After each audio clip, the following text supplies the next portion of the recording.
I thought I might look into the etymology of the word Adam. We know that now from the Greek it means rust and dirt, and that makes sense. So we understand in creation the God stuff mixed with the mud stuff that makes the people stuff. Adam is also referenced as the basic word for human, right? Humankind. I'm going to read the actual. How many of you guys have the revealing word at home, or do you know what it is? It's a shortened metaphysical dictionary from Charles Fillmore, one of our co-founders. And the actual metaphysical definition of Adam, the name. First movement of mind in its contact with life and substance or mass. Body, mind, incorporation. The first movement of mind in its contact with life and mass is Adam. The expression of not only a duality, but a trifecta, right? Body, soul, and spirit. And we'll do a little vocab lesson because when we talk in Fillmore metaphysics and unity language, the body represents the body, that's pretty obvious. But what we call the soul is different than the spirit in the respect that the soul is where the ego lives, the thought creator, the discernment, the doubt, but also the creation of all, right? And then spirit is that truth of us that we know grounds us from top to bottom, grounding bottom to top.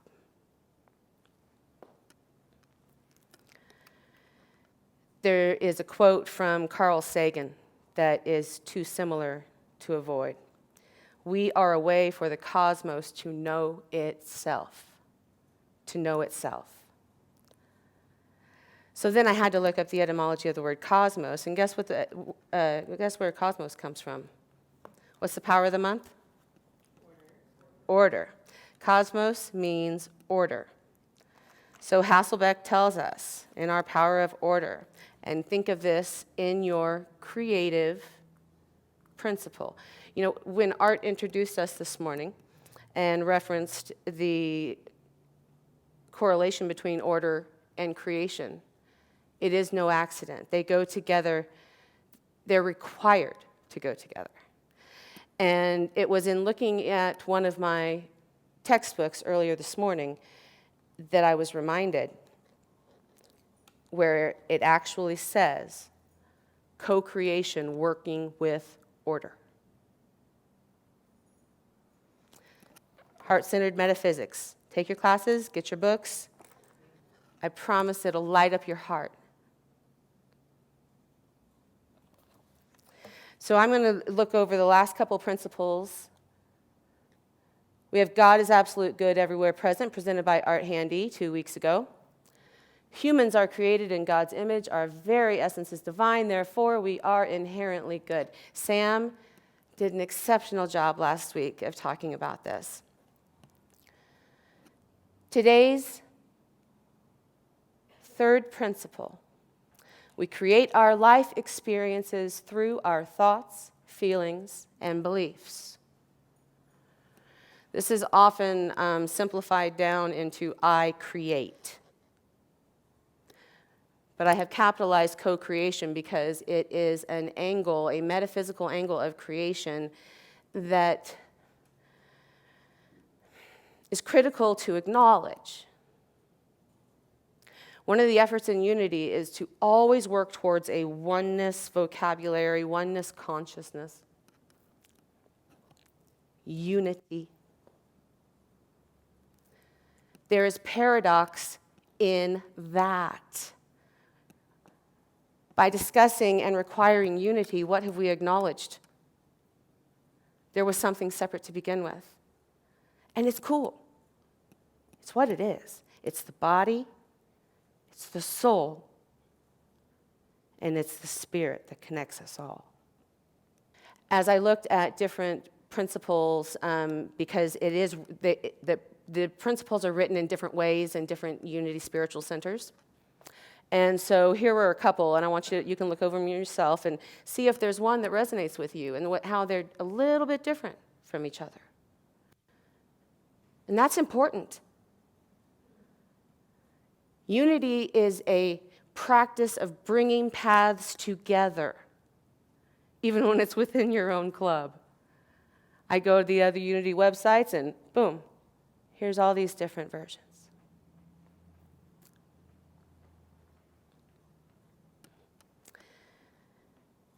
Every version has something in common, and it was Sam's principle too. It's not Sam's principle. Principle 2, that you are the I am. That's what they each have in common. You are the I am. And a quote from What Are You, which was a book referenced in last week's sermon by Octavia Imelda Shanklin. Do not let your thoughts riot. That's a pretty expressive word, is it not? Do not let your thoughts riot. Put all the force of order into thinking. Do not let your thoughts riot. Put all the force of order into your thinking. Force, capital F, that's source. That's God. That's principle 2, that's you. The power of order, boom, again, together with creativity. It just makes sense. When we create, when we bake a cake, there's steps. Go ahead and review these questions here, and I'll read them aloud for the recording, of course. Have you been creating from your ego, the Adam mind? Is your frontal lobe in analytical overload? Do you know what this is like? Is your medulla, your lizard brain, firing on all points of panic? Or do you at least know of what I speak? That state where there can be only one sin, which, there's a whole other topic. But we do know that the word sin comes from a Greek archery term, which means to miss the mark, and therefore the only mark that can be missed is your forgetting or doubting your oneness with God, with the universe, as the Christ now. The only sin that can be there is forgetting that you're it.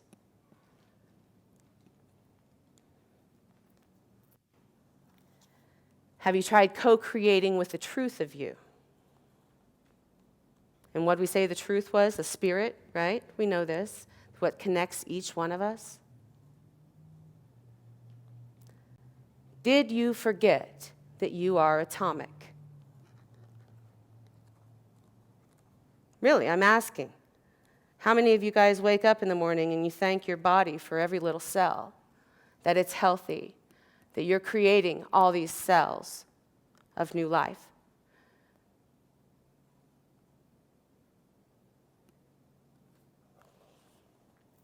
Co-creation is a state of expansive, harmonious grace. There's 3 words there, and words mean things.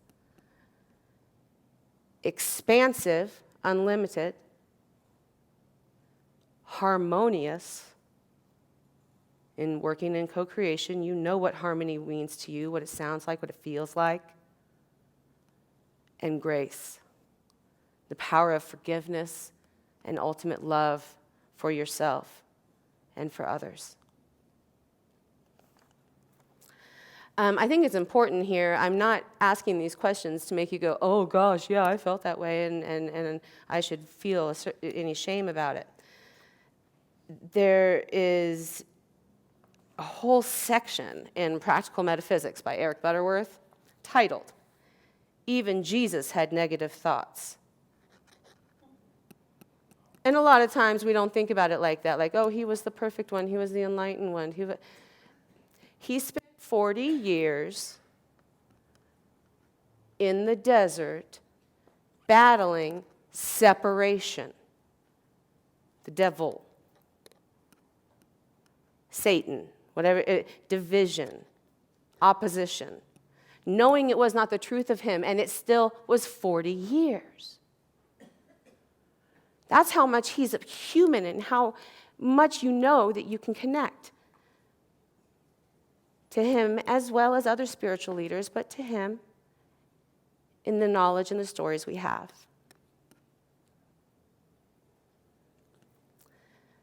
But what happened at the end of those 40 days is that Jesus knew principle 1 that Art talked about 2 weeks ago. Go check that one out. It's in the archive on YouTube.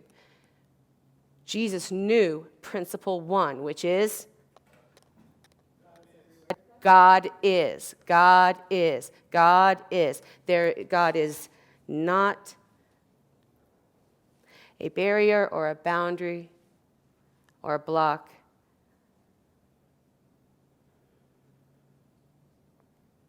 There is no spot where God is not, as we would tell the kids often.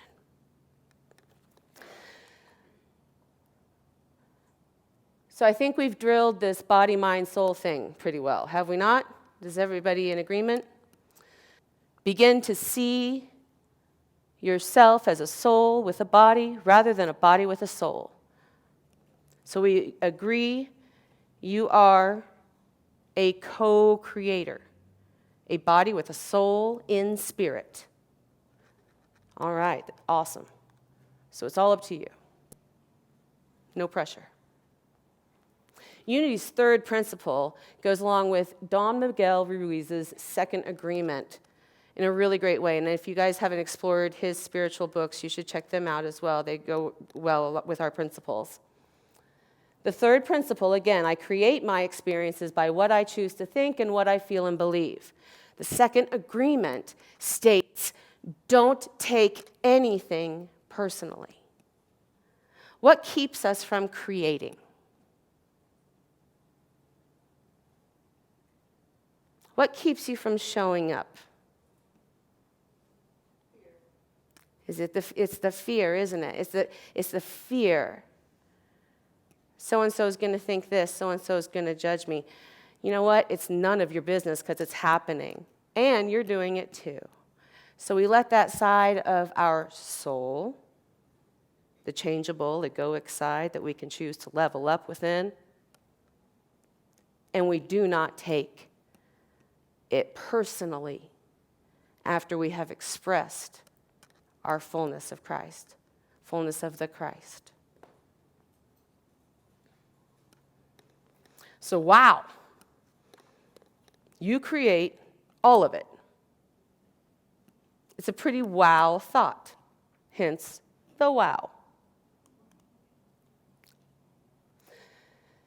And then you read some more and you have conversations and you're all excited.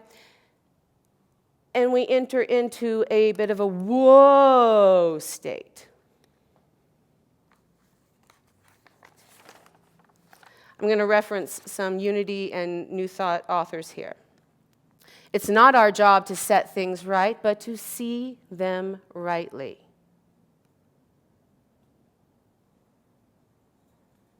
You do not have a problem except the one that is in your own mind.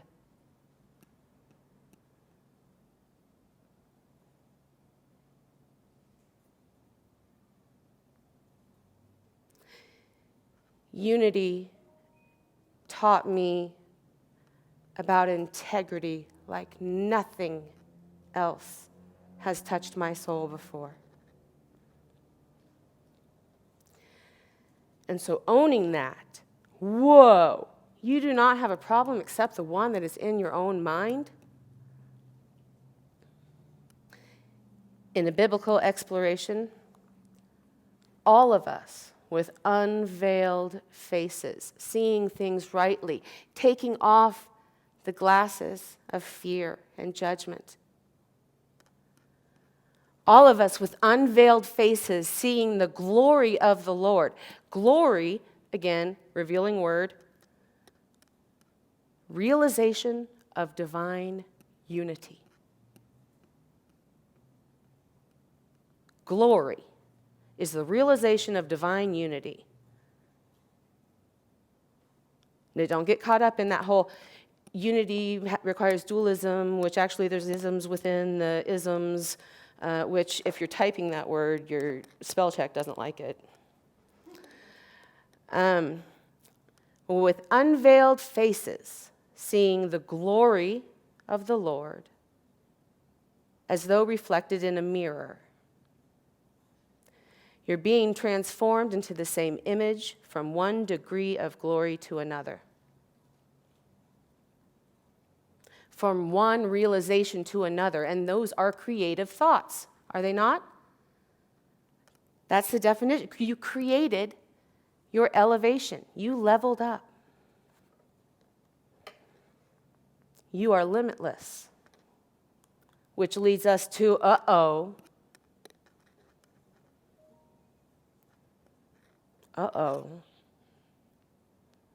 because we are the all. We are the all. We're the body, the soul, the spirit.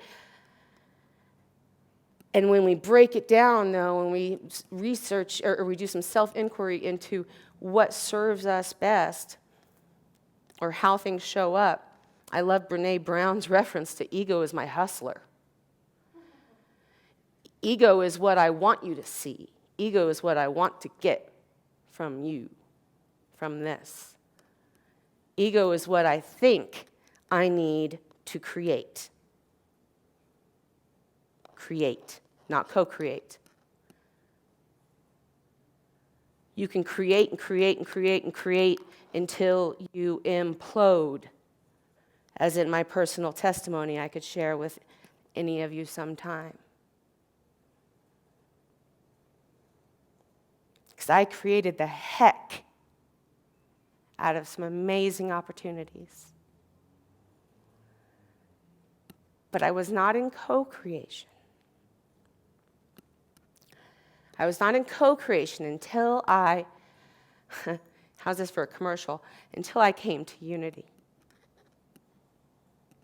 And I knew that what I had felt all along, that I was the all, was suddenly acknowledged. There's people around here who actually think that way too. I was told I was weird year after year after year. And then I found my people, the metaphysical interpreters, the owners of your potential, of your creation.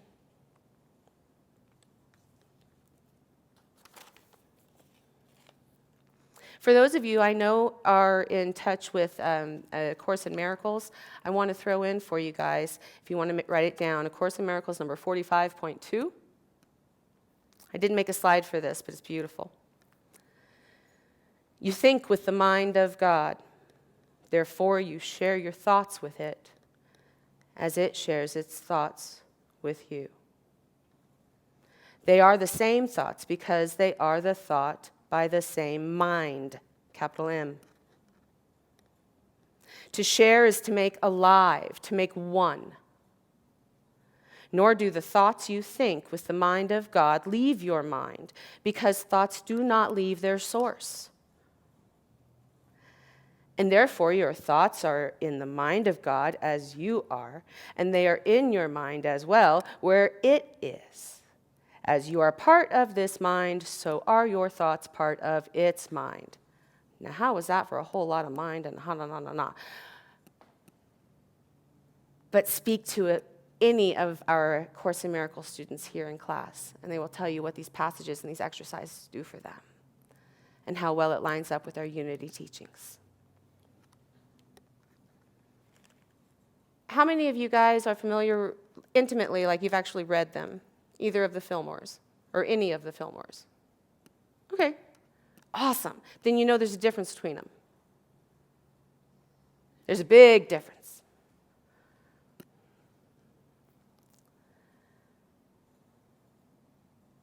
Myrtle spoke from the heart, and she led the children. She led the growth and the creativity side a lot. But Charles would speak from the all. The mind is the seat of perception of the things we see, hear, and feel. It is through the mind that we see the beauties of the earth and sky, or music, or art, in fact, of everything. That silent shuttle of thought, working in and out through cells and nerves, weaves into one harmonious whole the myriad moods of mind, and we call it life. It's a lot to take in, and it's a lot to love. And every one of the words mean things. Now, I don't want to close out on a heavy, you're responsible for everything, and therefore you better get on it. It's all up to you. That can be the accountability and the responsibility there. I'm not going to lie, I've been horrified by it. I've cried over it. The thought that it's all up to you. But in unity, we don't actually think that it's up to us to save the world. We believe it's up to us to save ourselves. Principle 1, I am. Excuse me, God is. Principle 2, I am. It is your job to develop your communicator, your relator, your creator, so that we may co-create for the sake of us all.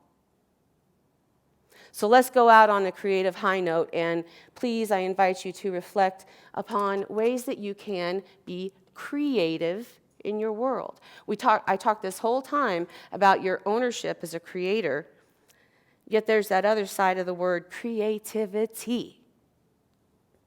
Creative expression invites us to inspiration, to be breathed by God.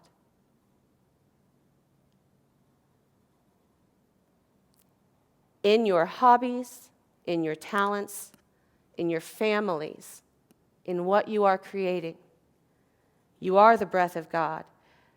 And I am so grateful to co-create with you. And so it is. I will surrender to my greatest, highest good. I will release any fear that blocks my way.